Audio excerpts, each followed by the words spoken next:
County official wants to make changes to the way some voters cast ballots. Vanderbilt County Clerk Carla Hayden says some people refuse to vote using the machines, so they received a provisional paper ballot. Hayden says that's not the intended use for this type of ballot. From your local election headquarters now, Eyewitness News' Miranda Meister is here to tell us why Hayden has a problem with it and what she wants to do about it. Miranda? Shelley, she explained to me provisional ballots are meant to be used by people whose voting eligibility is in question. Maybe they aren't registered or maybe they forgot their ID, but being uncomfortable with the machine is not a reason. Now she wants to see if she can keep this from becoming a trend. During the 2019 election, more than 16,000 votes were cast in Vanderbilt County. Of those, around 15 of them were votes written and put in envelopes like this one, provisional ballots.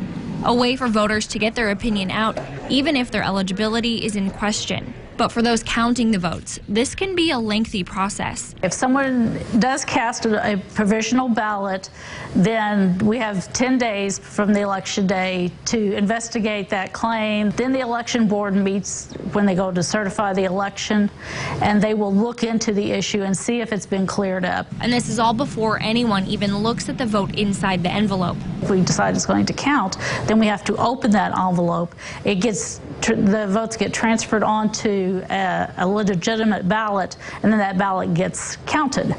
County Clerk Carla Hayden says during the last election, 3 people asked for this ballot because they didn't trust the machine. Right now, the way the legislation is written, the way the law is written, this is not a legitimate reason to vote. There are reasons listed in the statute that are legitimate reasons to vote a provisional ballot. This is not one of them. But not everyone sees the problem Hayden is explaining. Vanderbilt County Republican Party Chairman Wayne Park says votes are votes. I am against trying to decrease anything that might deter voters from voting.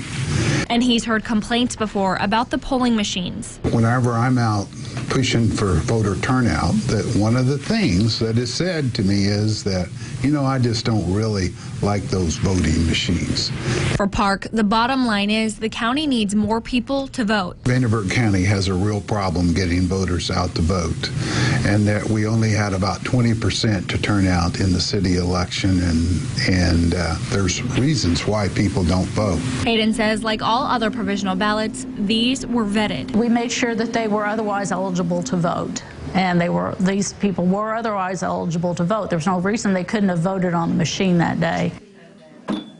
Right now, there hasn't been any change to the language explaining provisional ballots. It's just an idea by the county clerk, but she does say that people who want to vote on paper always have the option to vote by mail. All right, good to know. Thank you, Miranda.